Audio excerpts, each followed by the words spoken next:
Welcome back to Reunited States. We're back. We're back. We are back. We are getting Doug back. Guess who's back? Back again. Shady's back. Tell a friend. Backstreet's back. All right. Okay, anyway, welcome back to Reunited States, the podcast where we bring rational discourse back into our national dialogue. From Manchester, New Hampshire, my name is Jesse Saywell. And from Los Angeles, California, my name is Tyler Ehrig.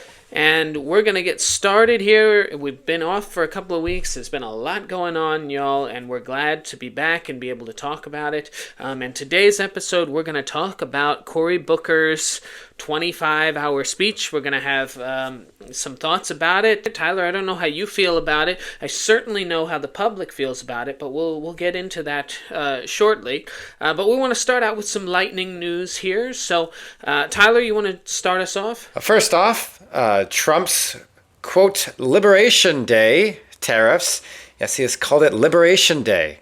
I don't know what he's liberating besides the money from my wallet, but President Donald Trump is set to announce new tariffs today, dubbed Liberation Day tariffs, targeting multiple countries with the aim of boosting U.S. manufacturing and addressing alleged unfair trade practices. These tariffs could significantly, and likely will significantly, impact the economy and international relations. We've talked about tariffs for quite a while now, and because Trump has been going back and forth on this for a long time, but this seems to be the most firm he has been on the tariff situation, and it's probably the most aggressive one so far. We're looking at like double-digit tariffs on not just our immediate neighbors, but countries all over the world. Yeah, this shit's crazy. I mean, this is just nuts.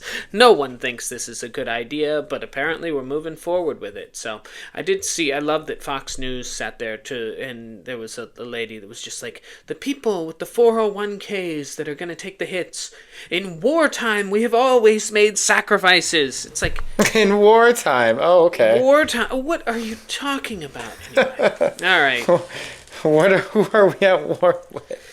God. Well, we have declared war on everyone, apparently. Oh, that's right. On trans people, that's right. Yes, we've declared war on everyone.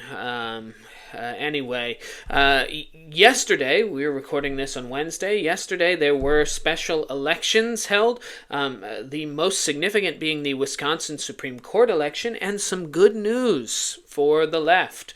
Democrats celebrated a significant victory in Wisconsin's Supreme Court race, where liberal Judge Susan Crawford defeated the Trump and Elon Musk-backed Brad Skimmel. And this win is expected to maintain the liberals' edge on the state Supreme Court. So you have a very divided state in Wisconsin, of course. There were a lot of bills that were or cases that were going to be brought before the Supreme Court. The liberals have had the edge for some time now, dating back to a couple years ago when they won a special election in the Supreme Court. But that was up for grabs. It is it is a 4-3 split, and so this maintains that liberal majority in Wisconsin, which is good for democracy in Wisconsin. It's good for abortion rights in Wisconsin. It's good for a lot of things in a state where you essentially have the judicial branch serving as a tiebreaker typically between the legislative branch being very conservative in Wisconsin and the governor's mansion being a Democrat. So, Interesting situation. I still think it's ridiculous that we have elections for judges. That's kind of absurd thing. But at least they do have like a set term limit. That's good, I guess. But this was a win, regardless. And in two additional special election races for House seats in Florida, those margins got cut down significantly. You have some races that were previously, 30-point Trump districts, down to the maybe high single digits, maybe, low teens. So that shows, again, at least some sort of movement. I don't know if I'm reading too much into it. Again, it's Florida. It's, kind of an off election period, special election. I also just think that the Republicans now face this challenge of that Democrats used to have, which is their voters are the low propensity voters. Their voters seemingly only want to come out and support when Donald Trump is on the ballot. And when Donald Trump is not on the ballot, they don't like to show up to the polls. And so 2026, regardless of how much the country seems to hate Democrats, with their 27% approval rating, may still be a very good year for the Democratic Party in and of itself, just because of those low propensity voters.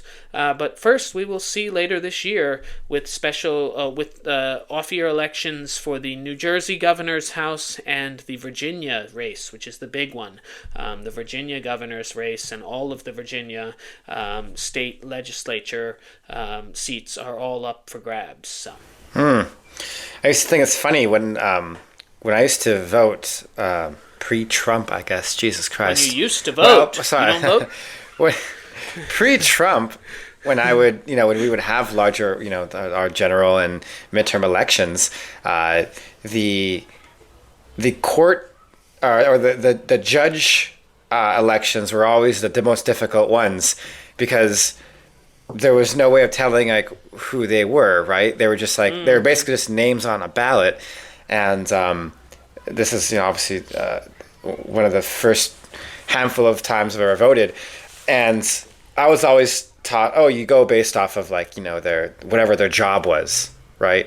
That's the only indicator you really had as to what kind of judge they would be. Or were they a prosecutor before? Were they a defense attorney before?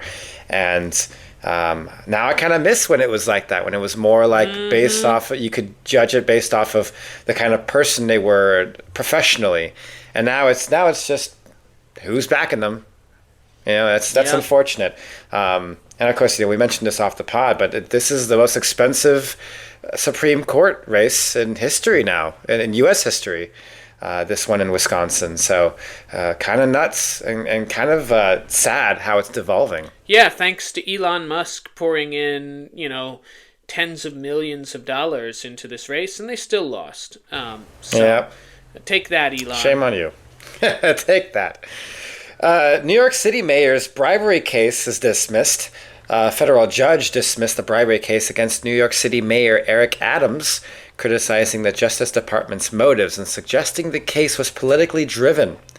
However, the case was dismissed without prejudice, so the charges cannot be brought again. Against the wishes of the Trump DOJ, which requested to be able to hold the right to bring charges again, potentially as a means of leverage over the New York City mayor. Someone has not watched Double Jeopardy. Yeah, this is the craziness. The Justice Department said, okay, Eric, because Eric Adams has become like a friend of Donald Trump's now. Okay, Eric, we'll get rid of your trial, your cases here, but we want to hold on to the right to potentially recharge you again if you do anything that we don't like. So this is the crazy thing, I think he should have gone to jail, but if they're going to waive the charges, you can't just hold it as leverage over the mayor of New York City, which is totally what they were trying to do. So, what an interesting thing. Yeah, bizarre. In our break, thousands of Palestinians took to the streets to protest Hamas. This is the largest series of protests since the start of the war. Thousands of Palestinians took to the streets in northern Gaza to protest Hamas. They were chanting, "For God's sake, Hamas out." They were chanting, "Hamas terrorists," and "We want an end to the war." I like the one that they actually chanted, "Hamas is a garbage government." Like that translation. I want to, I like that a lot. Hamas has in the past beaten and detained protesters, killed protesters, but with its leaders underground, the protesters were able to take to the streets without intervention. This is just a reminder to everyone that, like, if you're pro-Palestine, that does not mean that you are pro-Hamas. Like, Hamas is a terrorist group. They're a terrible, terrible government who do horrible things to their people. And so, yes, we can be anti-dropping bombs on Gaza. We can be anti the IDF and their behavior of the last couple of years, which has been in many, many cases just absolutely despicable. But Hamas is a terrorist organization. Right. And you can, we can be pro-Palestine, pro the Palestinian people, but also be against what the Palestinian government is doing, what Hamas is doing to Israel. Yes.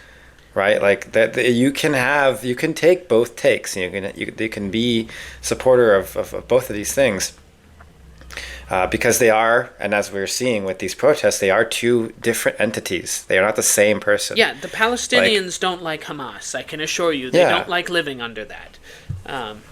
And now you can see it. It's like someone calling an American a Trump supporter because they're an American. Right. It's equally as ridiculous.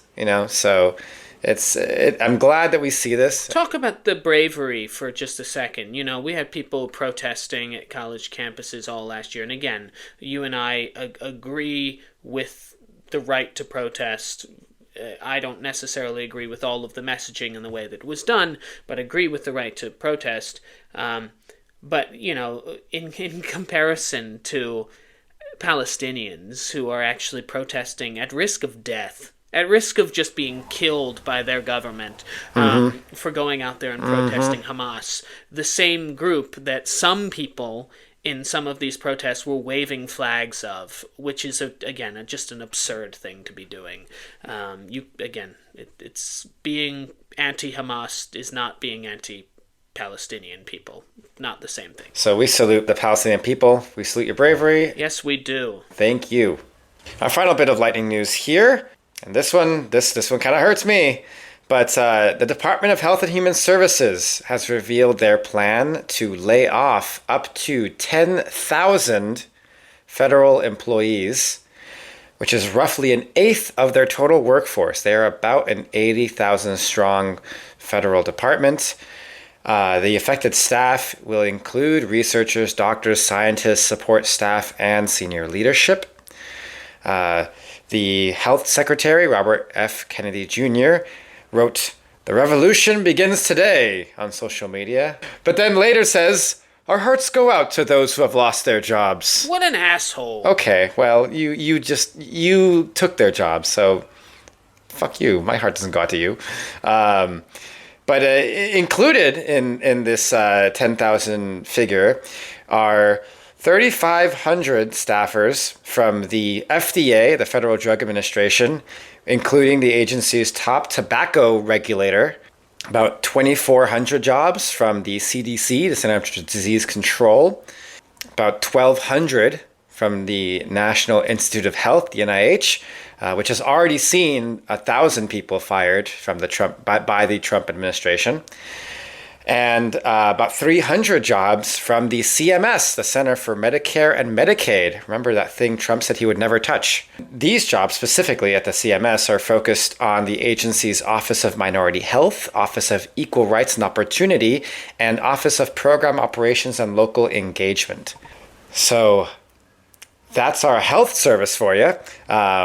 As we can see, the attack on our infrastructure, on our health infrastructure, is already happening with RFK Jr. and Trump at the helm, of course, crippling our ability to stay healthy and stay alive effectively. And it just, looking at the numbers specifically, looking at the specific jobs that are being axed from the specific agencies that are being affected, I mean, it's infuriating to see who's going to be benefiting from these layoffs. On the surface, you have your Doge and Trump. Their speaking points have always been about limiting waste, right? They're all about, gotta get rid of waste. It's a wasteful job. It's not necessary. It's not useful. Blah blah blah. It's a waste of money. But that doesn't make sense when you look at the numbers, and they don't want you to look at these. They just want you to see, see, we're saving money. But they're getting rid of very important jobs, specific jobs that are meant to regulate industries that are predatory by their very nature, that have been predatory for decades. Until the Department of Health and Human Services in its more modern form, that was, I want to say it was Eisenhower that established it in its modern iteration. Until at that point, was, industries were kind of running rampant. I mean, when you're talking about the FDA, we're talking, tobacco regulation is one of the affected positions. Like, and you think of how many smokers we have in the country and how much of an epidemic that was within our country for a very long time. And like, we're getting rid of the jobs that we're trying to keep those regulations in place. Trying to keep cigarettes, I say healthy in quotation marks, but at the very least, a little bit safer for those that do elect to smoke them. We're looking at the Center for Medicare and Medicaid. These are all institutes that are focused on, first and foremost, keeping us alive, and the folks that will be affected are, of course, our poorest and most vulnerable, the ones that rely on things like Medicare and Medicaid, the elderly and lower income individuals. The people benefiting from this, you're going to see insurance agencies, right, benefiting widely off of the destruction of our existing public sector healthcare. Companies that have been regulated now for years are going to be able to kind of go do whatever now. They're going to be able to work without regulations. They're going to be able to save money by poisoning Americans even more than they have before. And let's just be clear. They're saying they're saving money. Do you know what they are saving money for? They are saving money for a tax cut for billionaires. That is what they're doing. They're saving money so that they can give a tax cut to the wealthiest Americans. I mean, this is just... It should be criminal. It should absolutely be criminal. They are raiding the federal government. They're saying, okay, we're not going to give a tax cut without cutting whack on the waste. And they're just going to cut, left and right. They're just chopping with the stupid chainsaw. And they're doing this so that they can give a tax cut to the wealthiest Americans, to millionaires, billionaires. It's disgraceful. It's shameful. And I saw today that one of the HHS employees who's been terminated approached Republican Senator Jim Banks from Indiana. And Jim Banks' response was, "You probably deserved it." And then he asked, "I deserved it. What makes you say that?" And he goes, "Because you look like a clown." The Republican Party for you, ladies and gentlemen. The Republican Party for you. What a sad state of affairs. Yeah. But anyway, speaking of the Senate, yesterday, well, I guess Monday going into Tuesday of this week, Senator Cory Booker of the great state of New Jersey decided to take the Senate floor and make a speech. And he made a speech about the perils that we are facing here in our society, in our country. He made a speech that kind of, at times, criticized the Democratic Party and certainly criticized the Trump administration and what they're doing, and basically just made... Was that hour 4 or hour 18? I don't remember. Yes, we haven't gotten to it. The speech went on for 25 hours and 4 minutes. Now, he did break the record for longest speech on the Senate floor. We should clarify, this is not a filibuster. This is not a filibuster because there was no bill being considered at the time this happened. It was a speech on the floor. But it is the longest speech. It did break racist Strom Thurmond's record from 1957, in which he had filibustered the Civil Rights Act in 1957 in a successful attempt to disable that bill, to essentially tank that bill from being able to move forward. But yes, Cory Booker stood up there, and for those of you who don't know, if you make a speech, you cannot go to the bathroom. You cannot sit down at any point in time or the speech is over. The only breaks that you get are you can accept questions from members of the Senate who can ask you questions, and their questions can go on for a very long time, but you can't sit. You must still maintain that you are standing there at that position. So Senator Booker did this, and there's been a lot of responses. We put out a poll on Instagram earlier today asking whether we thought it was heroic or whether it was a stunt. Now, I will admit that plenty of people reached out and said it's both, it can be both, and someone said neither. So there is more nuance to it than just that. But 83% of our voters on Instagram said that it was heroic, with 17% being stunt. As per usual, I'm in the minority here. I think it's a stunt. And I don't think it was a especially beneficial stunt to anyone who isn't named Cory Booker. Tyler, I'm curious. What do you think? You had a 25-hour speech, heroic, stunt, both, neither. Where are you on this? Well, I'll tell you right now, I'm probably one of the only few people in that 17% along with you. There we go. Listen, I when I heard the news that he was making a very long speech, I think it was already a few hours into the speech, and I got a notification on my phone, and I was like, oh, that's weird.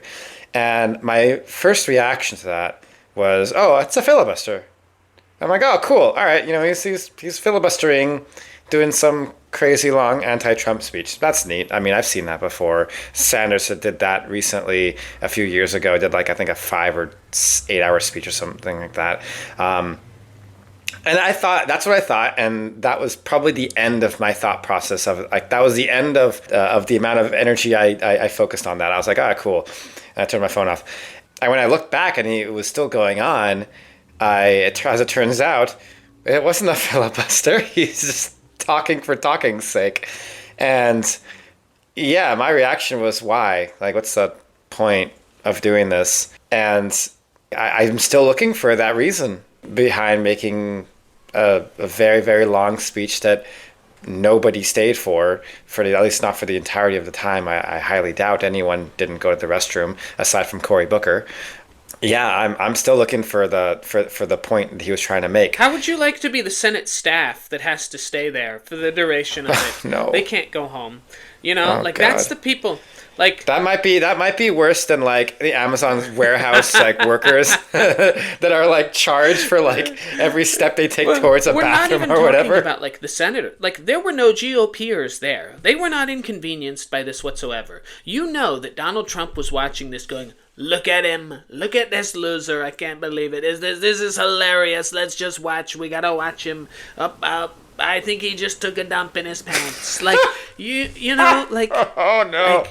Well, there's all sorts of people. The Republicans, I saw somebody came out and said that he was wearing a catheter. All of these crazy things. Come on now. First and foremost, I get it. Democrats, we really want to see somebody put up some fight.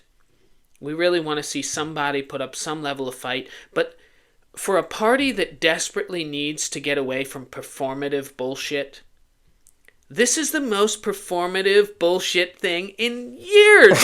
This did nothing. It did absolutely nothing. And I get that you all are yeah, I want to see this fight, and several of you I've talked to have, said things like, I want to see, this, I want to see somebody have a spine and whatever. This wasn't about that. This is Cory Booker wants to be president of the United States. He has for as long as he's been involved in politics. He wants to be president of the United States. He ran in 2020 and he got 2%. And he's not even in the conversation for 2028. And he's trying desperately to insert himself, if not for president, then for vice president. And you know what? Immediately after it finished, what did I get? A nice little text. Hi, Jesse, it's Cory Booker. I just stepped off the stage of asking me for money. I'm sure he fundraised a bunch off of this. It's not serious. This is not serious. And I'm tired of right now, the Democratic Party is angry, and they're justifiably angry, and they just keep going, why aren't you guys doing anything? Because they're in the minority. Mm-hmm. Because there is nothing you can do. And the argument that I hear constantly is, why don't we have somebody like Mitch McConnell? Mitch McConnell did all these things that screwed over Obama. Yes, because Mitch McConnell did that when he was in the majority. Mitch McConnell blocked up the Supreme Court because he was in the majority. Mitch McConnell did all sorts of things. He is the best wielder of power that we have seen in Congress in maybe the entire history of the United States Senate. I mean, Lyndon Johnson might be up there as a contender for that, but Mitch McConnell used power incredibly effectively, used loopholes. He understood the game. And Mitch McConnell, he was good at his job. Yes. That's the difference. Yes. Like, with or without power, Mitch McConnell is just simply a good senator. Like, he was very good at his job. And if we are going to complain about not having Mitch McConnell, well, then okay, well, maybe we should vote one in. Like, we should find one then. Yeah. Get some people that are pragmatic. Because what we want is idealists in the court. We are in the Senate and the House. We want idealists. But Mitch McConnell was pragmatic. He figured out the inner workings of government. He was a hound, and he didn't give a shit. He went out there and he got stuff done within the workings of government that pissed us all off. He's done damage to the institution, more so than maybe any other individual. But he was very good at getting that legislation across and through. Well, think about, like, the Supreme Court when Obama was in his lame duck period. Yeah.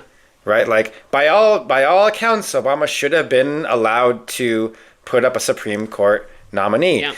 But he couldn't because Mitch McConnell prevented him. And it wasn't illegal what he did. No. He didn't do anything outside of the confines of legality within his position. It pissed us off because it didn't seem like the right thing to do, and maybe it wasn't the right thing to do. But but it was legal. But again, and he knew that he could do it, and he did do it. He had the votes to do it. He had the majority. He was in the majority, and as majority leader, he could decide what to put on the floor. You all are acting, and when I say you all, I just hear this so regularly from my friends on the left who are so angry at the Democratic Party. You don't need to be angry at them about what they're doing now. Like, you can be, because, Chuck Schumer is half asleep. Like, we keep making jokes about Chuck. We will win. Like, I get it. I get that they seem totally out of bounds. Like, they're out of their depth. They don't have a message. Yeah, I'm mad about all of that. At the very least, Cory Booker's young. I mean, yeah. I guess there's that. Well, but he's 55. Still. Okay, younger than comparison than Chuck That's pretty Schumer. Young. That's pretty young for our standards. Yeah, in comparison to Chuck Grassley, who's 91. But no, you should be mad at the Democratic Party of the last several years, of the last decade, for putting us in this position. Because they made heinous mistakes that have led us to this position where we have no power and no ability to prevent Donald Trump from destroying our society. And so there is only one path forward. What is the plan? Win back the House in 2026. That is the plan. And if you just sit here and do nothing, you're going to win back the House in 2026, and you're probably going to win back the House big. Now, I like what Bernie and AOC are doing. Take out the cult-like following of them that bothers me, because, again, I don't believe in these, like, cult figures. I think that's just, that's a similar thing to the right and their obsession with Trump, is certain people following every single thing that Bernie Sanders and AOC say as the word of law. But they're going around, kind of speaking to people, getting people interested, meeting people at where they are. That's a great thing to be doing. We need to be going and talking to people, but do it in rural communities. Go into enemy territory, quote unquote. Pete Buttigieg has been doing this for years. Democrats have to start doing that. And making a speech for 25 hours on the floor of the Senate, yeah, it's performative. That changes nothing. It will absolutely change nothing. It will do nothing. The only thing it does is raise money for Cory Booker and maybe raise his standing a little bit, but within the Democratic Party. But I can guarantee you, nobody in Trump orbit was worried about this. Nobody gave a shit. And a month from now, neither will most of the people right now who are like, it was so heroic. They won't give a shit, because Trump's going to continue destroying things left and right, breaking things, and Cory Booker's speech is not going to do shit about it. Hate to say it. So, if Democrats really want to, see some fight out of their people, let's talk about strategy. I saw no solutions in that whole... I didn't watch the whole 25-hour speech. I was about to say, man, I was like, props to you for listening to it, because I didn't. No, nobody did. That's the funny thing. Like, even the staffers didn't want, like, that's the thing. How can you imagine covering it? Like, the news trying to find okay, I gotta go to sleep, you go in there, whatever. Like, it's crazy.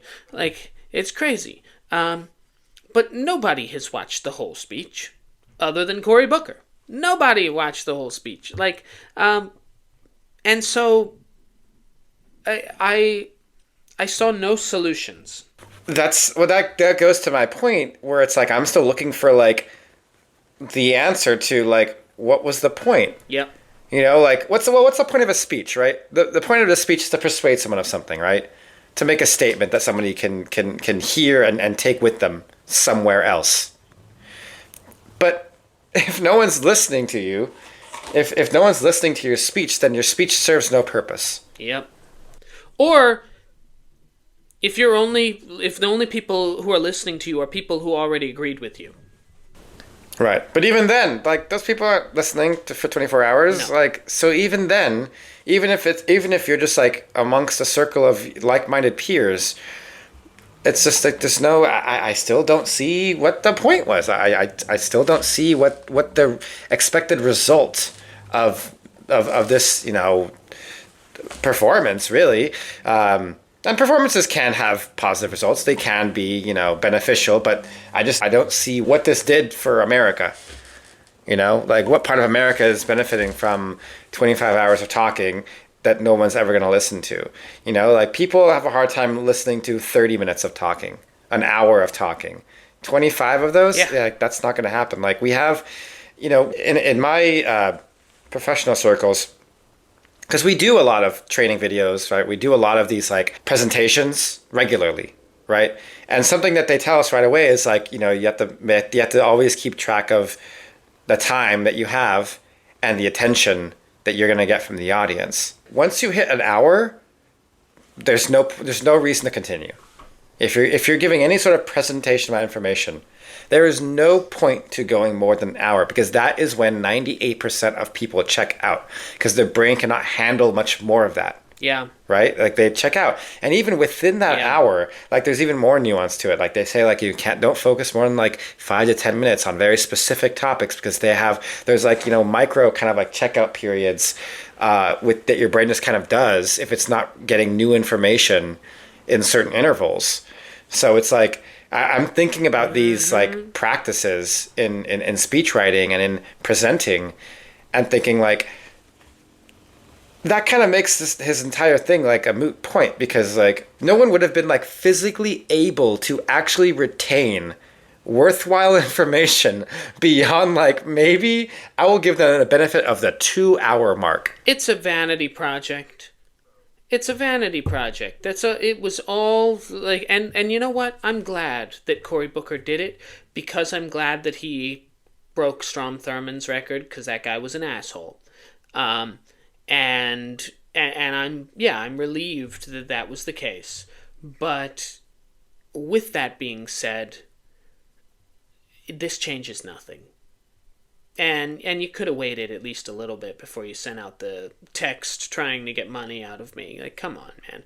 And then I saw him, he went on to, talked with Jake Tapper about it afterwards, did a whole bunch of press stuff afterwards. I was like, man, go take a nap or something. But, he had to reach the primetime audience. And he's talking the physical toll on his body and all of this. And I was like, you didn't have to do any of this. This is like, you didn't have to do this. You did this because you wanted to. What are we? Like, are we talking about a marathon? Like this is crazy. And also, like, again, you didn't filibuster a bill. There was no bill. You planned this ahead of time. He's talking about how he, like, starved himself since Friday. This is crazy. Like, this is silly. If you're gonna do this, do it for a damn good reason. Don't just do it, because, I guess people want to see some fight. Well, what fight really did we just see? We saw you fighting with yourself to stay awake? Like, I don't know, anyway. And all he could talk about was, I was feeling the power of my colleagues in the room, and people were up. It sounded like Trump, kind of. There were people everywhere. They were watching me. They loved it. I felt them there. They were great. They were cheering me on. Like, that's honestly kind of what it felt like at a certain point. So, I'm sorry, Cory Booker. I long ago gave up on Cory Booker being a genuine politician. I just don't believe it. I like him. I don't love him. I like him. I think he's fine. But this is a stunt to me, and I get it. I'm in the 17%, but I feel like if the 83% of people actually thought about it and thought about, like, does this change anything? Does this make, does this, actually move the needle at all? Did this pitch any sort of strategy for how to move forward? I haven't heard any convincing argument yet as to how it does that. So, anyway, all right. Well, it's an interesting conversation. Again, engage with us on social media. Let us know your thoughts, because I want to hear more about why 83% of our people who chimed in felt like this was heroic. Yeah, maybe we missed something. It wouldn't be the first time. It happens. Yeah, it does happen. So yeah, let us know how you feel. I could, if there was something beyond this, like if this leads to something, then great. I just don't see I don't see it right now, because, again, still looking for that reason as to why it happened. Yeah, somebody said, it clogged up the news, or it slowed down the news cycle for the day. I was like, that's just a gift to Trump. Like, Trump did not have a good day yesterday. Why would we want the news cycle slowed down? Like, right now, all the news about the Trump administration is bad. That's why he keeps trying to do crazy shit to, distract from what's actually happening. But anyway. Well, on to our favorite segment, everyone's favorite segment, things we should all agree on. And you want me to start? Hey, why not? I have a quick one for you. And this one is about Elon Musk and Tesla. And my things we can all agree on is a simple premise. It is that Tesla owners are not inherently the enemy.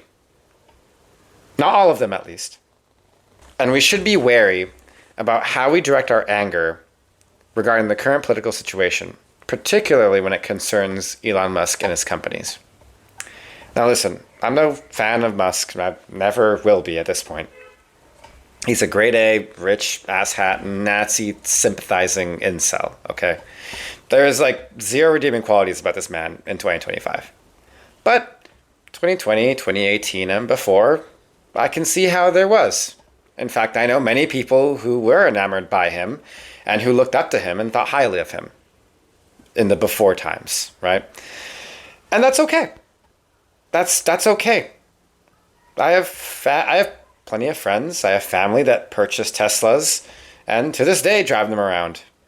And guess what? They're actually kind of good vehicles. And that's okay, right? Owning a Tesla does not make you a Nazi sympathizer, nor does owning a Cybertruck, for that matter. Though the latter definitely makes you look ridiculous at a bare minimum. I mean, look at it. It looks like an unloaded asset in a video game, That thing looks so bad. But that's subjective. Well, maybe it's subjective. But the point being is that there is no issue with boycotting Tesla or any of Musk's other companies for the actions he has made in the last few years. Fight with your voice and fight with your dollar. It's great. But to those who have resorted to vandalism, destruction of vehicles, spray painting the swastikas on the Teslas and all that stuff, that's got to stop. That's what's got to stop. And that's what I hope we can all agree on today. Because who do you think you're hurting by doing this? You're hurting Musk? No, you're not hurting Musk. You're hurting some random dude's car. And that doesn't help anything. And that random guy is not going to have anything to do with Musk or his beliefs, more than likely. At that point, you're nothing but a common vandal. And not like the cool punk rock band from the 80s, that's a capital V vandal. You're just lowercase vandal. Non-cool. Lowercase vandal. But before you tell me, violence is the only way, free Luigi, blah, blah, blah. No. It's not.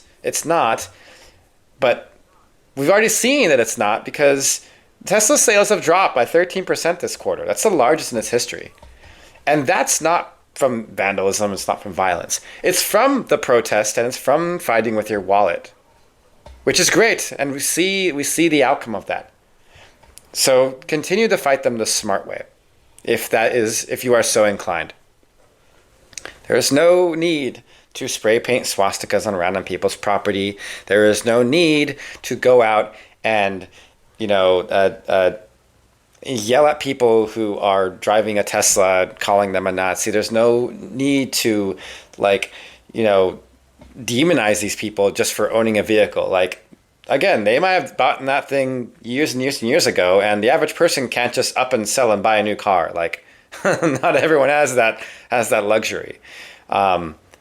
So be smart with how you focus your anger, especially when it comes to Musk and all of his antics.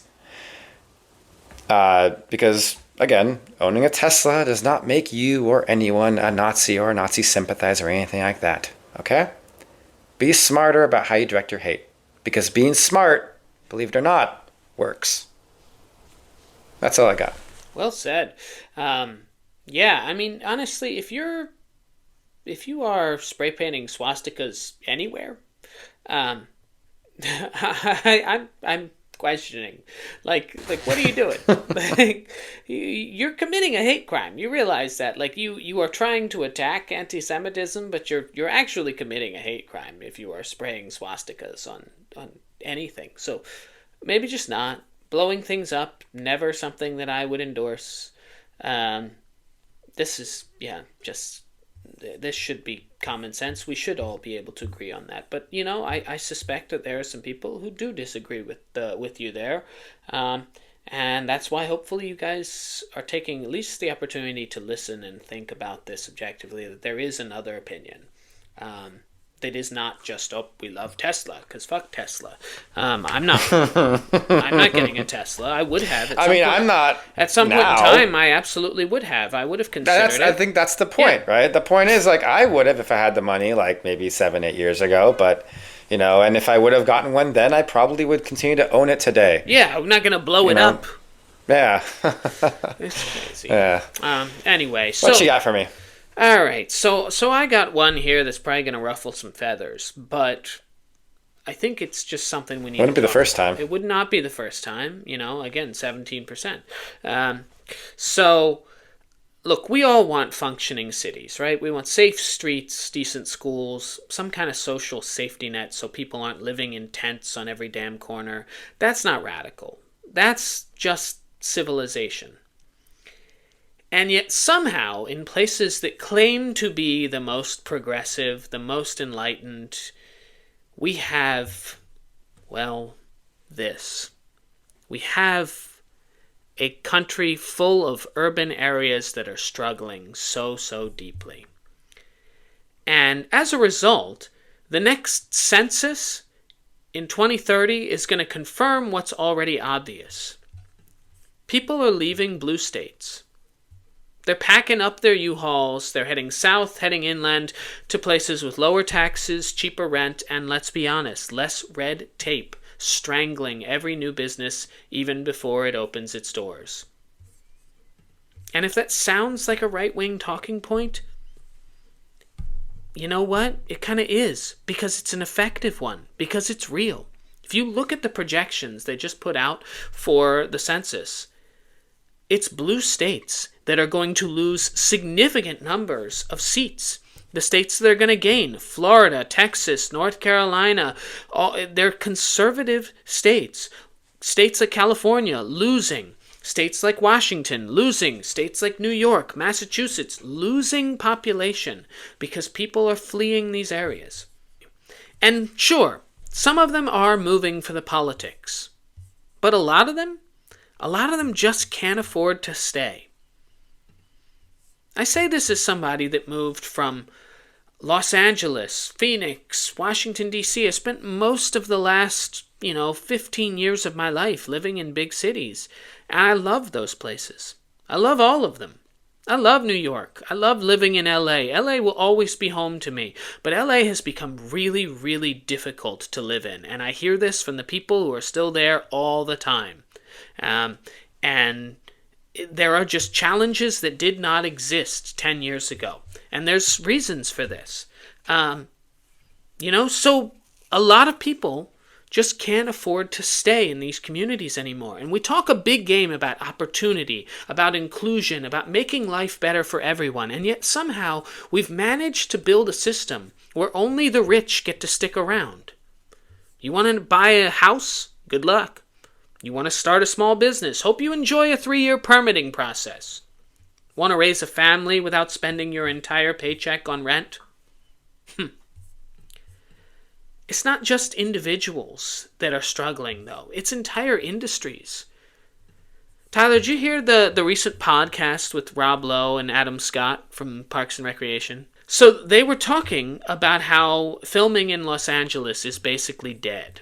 Hollywood, the industry that built LA, is now outsourcing itself to Georgia, New Mexico, Canada. Rob Lowe... That I have heard, yes. From people, friends of mine that still work in the industry, yeah. Yeah, Rob Lowe. This isn't some conservative crazy person, let's just clarify. And somebody who loves Los Angeles. He talks about how his game show that he hosts films in Ireland, which I know a little something about, having almost appeared on a game show in Ireland, but being flown all the way out there and all that, and thinking that was insane to go to Ireland for this. But Rob Lowe, as he says, it is cheaper to fly 100 people to Ireland than to walk across the Warner Brothers lot and shoot it there. Think about that. Why? Because California made it too expensive, too complicated, too damn impossible to shoot in the place that literally invented the film and television business. It's a perfect example of how these cities are killing the very industries that made them thrive in the first place. We keep wondering why people are fleeing cities that were once magnets for talent, for innovation, for culture. Well, maybe, just maybe, it's because those cities have stopped working for regular people. And listen, I'm not saying move to Texas. I'm not saying Florida is the promised land. But when states with fewer resources, fewer Fortune 500 companies, and fewer self-proclaimed geniuses are somehow making life easier for their residents, that should be a wake-up call. So liberal states, progressive cities, figure your shit out. Cut the bureaucracy, build more housing, fix the damn roads, stop taxing people to death without giving them a reason to stay. Because if we actually believe in what we say we believe in, equality, opportunity, fairness, then we'd be making it easier, not harder, to build a good life in these places. And if we don't, well, the census numbers won't lie. And as a result, the Democratic Party will have made itself a permanent minority. That's what I got for you. Yeah, all I'll say is, as someone, born and raised and likely, hopefully, maybe will stay in Los Angeles for the foreseeable future. I know tens of hundreds of people that have come and gone, right? And it's not like a partisan thing. People aren't leaving California because it's too liberal or whatever. Most people leaving California are liberals. They're left-leaning individuals who are leaving purely for economic reasons or opportunities. The consequence of this is very political, but the reason is anything but. Like, the reason is a lot more in line with simple opportunity cost. Yeah, it's just the way that the business has kind of fucked itself, and you think about, and again, like we won't get into the weeds of this because we can, but AI, a lot of this tech, unregulated technology that has come in and completely screwed up so many creative industries. The AI and the new tech boom has just screwed over so many jobs from so many people in creative spheres for nothing but cost cutting. Yeah. That's the only reason. And we get this soulless garbage now that's being produced, day in, day out. And it sucks because industries that were once heralded as giants are now producing crap. They're producing crap that is more than likely AI influenced. And while this stuff is like just objectively bad material that we're getting from giants like Disney and all these other like big industries, right? People, the right is now using that as more of a sword, right? More of like a talking point. You think of like Snow White that just came out, right? Terrible film. Awful. Terrible. Like, I mean, come on. Like, the CG is terrible. Everything about the movie's not great. But what's interesting about that is, like, the part of it that's not great is not the stuff it's not like the representation and things like that people are kind of talking about a lot, in the legacy media circles. The stuff that's bad about it is like kind of more, it's more, it's technical stuff, right? There's like technical things that are just bad about this film, right? There's writing problems, right? There's character problems, all these things. But you take the global idea of movie bad, and the right says, look, the movie that they put a Latin American actress in the role of Snow White, blah blah blah, like all these things. And like, see, that's what happens when you have representation and you make this terrible film. And see, it's because it's all woke. And it's woke. Woke's the reason. No. She didn't help herself, if we're being honest. But like, her interviews were ridiculous. Like, that was infuriating. Her being someone of color, that had nothing to do with the quality of the film. But the right will make it so. And that's how we're kind of like shooting ourselves in both feet now. Because we're making crap, and then we're allowing the right to point to that crap and say it's because you're woke. It's because of your liberal ideology. When the reason it's bad is anything but that, it's because of other things. But we can't. What can we do? We're just forced to backpedal. Yeah. And if people are angry about, say, Governor Newsom, going back on his more progressive ideas. Well, yeah, because like we're getting screwed trying to be more progressive. We're screwing ourselves. We're getting owned in every freaking argument known to man on this. So it's like, what choice do we have? Focusing on all the wrong things. And again, Los Angeles is home. It's the first place I ever felt like home. And when I moved there in 2016, I felt like, I was paying a lot of money. But I got what I was paying for. I understood I was being there to be close to the industry. I was being there for the entertainment, the food, all of that. And much of that is still there. Don't get me wrong. I still love Los Angeles. But the costs skyrocketed so much.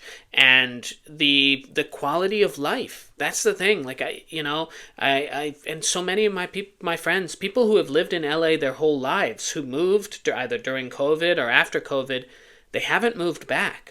And they don't want to move back. And it's not because, we hated Los Angeles. It's genuinely because the quality of life of leaving that improved. And you're no longer, we couldn't justify the cost anymore. You can no longer justify the cost of living in a place like this. And this is what I hear from people in New York, Seattle, DC, all the same things from these areas, these kind of blue bubbles, San Francisco. It's just too damn expensive for what you're getting. There are too many problems, too many challenges that are coming along with that. And for Los Angeles to have destroyed the industry that makes that city thrive, is insane. The fact that they have done that, as Rob Lowe called it criminal, Rob Lowe said they should all be thrown in jail. I don't know if I go that far, but they did make a point that, the two of them were on the show Parks and Recreation. They said 100% if we were filming that now, we would be filming in Budapest. That's what they said. Definitively, we would be filming in Budapest because it is so much cheaper to film there. You get tax credits. I mean, Ireland gives 40% and then additional things on top of that for tax credits. Again, think about it. It is cheaper to fly 100 people and put them up in Ireland to film a game show than it is to film on the lot at Warner Brothers Studio and just source from the people who live in Los Angeles. Yeah. That's I mean, all of insane. my friends that do editing and post-production stuff like that, they're literally seeing their jobs be replaced by jobs in Gone. Canada. And mostly actually Yep. mostly in Canada. But yeah, and they've had serious intentionality of moving to Canada to keep their job. They are moving Yeah. from California to Canada to keep the job that they have right now. In the In the, entertainment industry. exactly. Exactly. Like, When they would that literally is be closer ridiculous. to their actual employer in both scenarios. They will be closer to their employer. They'll be like a 30-minute drive from their employer, but their employer says if you move to Canada, I'll, whatever. Like you have to keep the same goddamn job because it's cheaper to do that. Hell, they could probably buy a goddamn house for the employee and then still be saving money by having them work out of Canada. Like that is come on now, that's insane. I mean, and you say like people who are leaving, they don't want to come back. That's totally true, man. I have a friend who's born and raised in LA, right? She loves it to death, but she moved to Tennessee last year, and you know what? She loves it. Oh no, 2 years. I'm sorry, almost 2 years ago now. She loves it, and she's like, yeah. I mean, everything's just kind of easier. It's less stressful. Everything's less stressful when you think like economically. I'm like, Yeah. huh, I guess I can't argue with you there. I mean, the snow looks like it sucks, but I mean, I guess that's really the least of the problems. When you look at They don't get much snow in Tennessee, but not like up here. But yeah, I mean, I look, I miss it. I miss LA. I miss the weather. I miss the people. Obviously, I miss the food. I miss so many things about it. I love it. But there is no way I could justify moving back right now because the cost of living is just so insane. The traffic, all of this, like, I just can't, And I have found that my life is so much easier and my quality of life is so much better here. And I still have most of the things that, it used to be like, oh, the big city has all the things and small towns, they don't have anything. And again, smaller cities now have most of the things that you look for, in terms of craft bars and, restaurants and food and all of that stuff. They have that stuff. Do they have as much of it? Of course not. No. But they do have enough that they're making it more livable in comparison to some of these larger cities that are just really struggling. And it makes me sad. It makes me sad because I want Los Angeles to be a livable place. I want it to be a place that people go to aspirationally because they're pursuing their dreams, because that's what built that city, was people moving out there literally like it was the Wild West, like they were crossing on the freaking Oregon Trail. Not that's not the birth of Los Angeles. I'm making an analogy, but that's what it was. It was people who went west looking for their metaphorical gold, their stardom, their whatever, their job, building a new life. And people did that in all the cities. New York, Chicago, DC, like people moved to these places with aspirational hopes of their talent being able to be used, and they're no longer able to do that. And so we're losing people in these areas, and they're moving to other states, and it's going to destroy us politically. Going to absolutely destroy us. You know who's laughing about that right now? Trump. Trump. And he's been talking about it. He's mentioned it. How, yeah. Yeah. Anyway, we've talked about this quite a bit, but it's a whole topic we could have had. Yeah, it really is. And it makes me sad. It makes me sad. But well, if you come back, you can probably find a nice home in Simi Valley. We know you love that place. Stop it. Stop it. Stop it. Simi Valley. Anyway, yeah, the TGI Fridays in Simi Valley recently closed, so now there's officially nothing open past 9 p.m. I think in Simi Valley. Anyway. There goes my last reason to ever visit. Oh yes, TGI Fridays. All right. Well, on that note, it's not Friday here, but but it will be when you're listening to this. Yes, it will. Well, we've talked enough. Thank you guys so much for listening. As always, we highly encourage that you interact with us on social media. We hope to put up more polls in the future, and we love discussing your opinions on things on this show. Please follow us on Instagram if you haven't already. That is at Reunited States Pod. As always, from Los Angeles, California, my name is Tyler Ehrig. And from Manchester, New Hampshire, my name is Jesse Saywell. And this has been Reunited States. When the whole world has got you down, and there's no one else around.